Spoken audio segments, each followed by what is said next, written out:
The Germans shut down their industrial space. They're not making fertilizer or smelting aluminum or forging steel right now. So it's come at the cost of German heavy industry.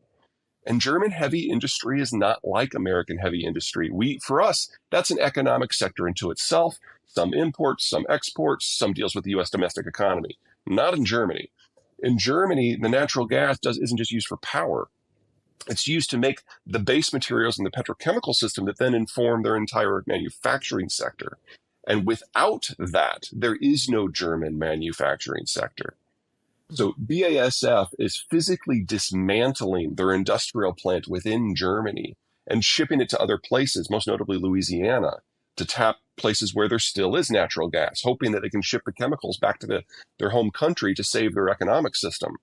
But that would require a build out in Louisiana that happens faster than what the Nazis did during World War II. So we're probably at the beginning of the end of the entire German industrial model. All they've managed to do is delay it just a little bit, and that's largely because of weather. It depends upon the sector, it depends upon the country. The further west you go from the Russian space, the easier it is to make the adjustment because the dependencies were less.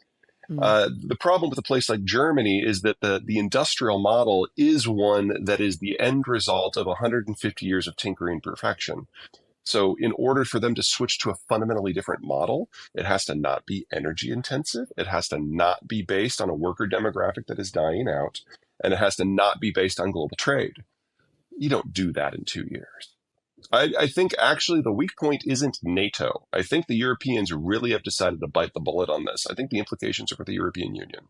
If we no longer have Germany as the industrial heart of Europe, that means Germany is no longer the financial hub that makes Europe happen. Remember that the largest chunk of EU funds comes from Germany. And Germany is not just, the German economic system is not just Germany. It's Belgium and the Netherlands and Austria and Poland and Slovakia and the Czech Republic and Hungary. And without the Germans, none of that works. So the Germans don't provide the funding that is necessary for the EU to function. The Germans don't provide the employment that allows the social model of Europe to function. We're talking about a death blow to the EU that's an indirect outcome of the war. I think there's this visceral understanding that this is where this was ultimately going to go. And they are hoping against hope that there's going to be something that happens in the way this all shakes out, whether it's with the Americans, the Russians, or someone else, where they're going to find a way to muddle through. How they do that without the economic model, I don't know, and I don't think they do either. Well, let's start with why we didn't have a famine yet, because it's really, avoiding famine, big deal. Number one, Mother Nature was the kindest she has ever been in recorded history. And every agricultural zone in the world had good weather this last year. Second, the sanctions were designed intelligently. They technically don't touch fertilizer at all. So a lot of the industrial infrastructure in Russia dates back to the 1960s, particularly the petrochemical system that deals with the fertilizer processing. And so we only had reductions of 20 to 40% from the Russian space. And then when the Russians lost the ability to export natural gas, they also lost the ability to export ammonium. So the Europeans, for the most part, have stopped producing nitrogen-type fertilizer themselves because they used Russian inputs. So all of that added up to significant shortages in production globally. But everybody had a reserve. And most countries have now drawn down that reserve. So we're entering this year in a significantly worse position than we did last year, but no one's tank is completely dry yet. I've got some very big concerns for this year. When you're talking about places like Latin America, Sub-Saharan Africa, not the Middle East. So Latin America, Sub-Saharan Africa, South Asia, Southeast Asia, and Australia, none of them have any phosphate and none of them have any potash locally except for like Chile. So they really are dependent on export from this region. But we've had a year.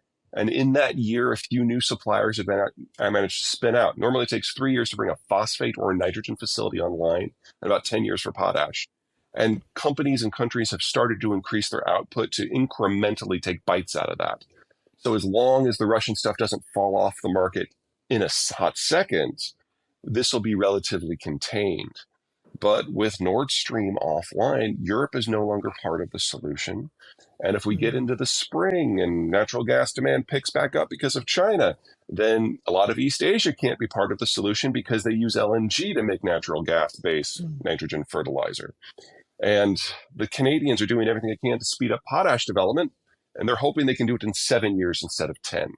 So we're still right on the edge, and it doesn't take a very creative crisis to tip us into the disaster zone. It's entirely possible. This war is not about economics for the Russians. From their point of view, if they can't reestablish the forward crustal defense that the Soviet Union had, they will disappear from this earth. And they're right. Their demographics are terminal. This was always going to be the last century of the Russian ethnicity. And they feel, and I think rightly, that if they can't forward position, then they're going to be fighting internal rebellions at home because probably now 1 in 3 Russian citizens is no longer ethnically Russian. And the non Russian ethnics have very high birth rates, while the Russian ethnics have very low birth rates. So they really do see this as the twilight of their lives, and they're right. So if we get to a position where the Russians feel that the leverage makes sense, of course they'll do it. But from the European point of view, they're not going to force the issue as a unit, as a European Union. But there's still the possibility that some country, like in Italy or Latvia, will just decide, enough is enough and start going after the maritime cargo. And that'll destroy the insurance picture for the entire region. And that is more than enough to type us into crisis in multiple sectors all at once. Absolutely. And bottom line here, the Russian stuff will all go away and never come back.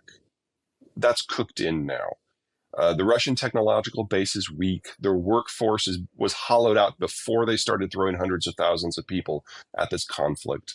They're incapable of maintaining their own system, especially when it comes to energy and petrochemicals and mining.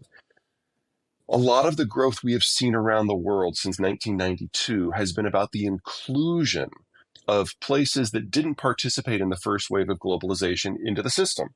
That's Brazil, that's China, that's Russia. If you go back to 1992, there was only one product where Russia was a top 3 producer, and that was oil. Now they're a top 3 producer of over 20 different materials that we all use every day. Without the Russians participating eagerly, this will all go away. The question is whether it's this month, this year, this decade. So we all need to prepare for that one way. Yeah, I mean, food and energy we've talked about, lumber is in there, palladium. Let's say you want semiconductors, palladium and neon, integral parts of any semiconductor fab facility. It's half the global total. So there's just a lot of things we're going to have to figure out how to do differently or how to do regionally if we still want the things we've become used to. Roughly a million. So Russia has 8 million men in their 20s. About a million are now committed to the war, and about another million have left. If Putin is not in power, someone very much like him will be. There was a coup in the Soviet period back in 1982. And at that point, the KGB took over, and that was Chernomyrdin and Andropov and Gorbachev. Putin is the heir to that legacy, which is another way of saying that the only people who are in the political elite in Russia are former KGB officers who trained during the Soviet period. Well, that means they're all in their late 50s or older, and there's only about 130 of them. And they all see the world the same way, and Putin has been able to purge that group over the last 22 years in order to make sure that there are no challengers to the throne. So as long as it's someone from that elite who's in charge,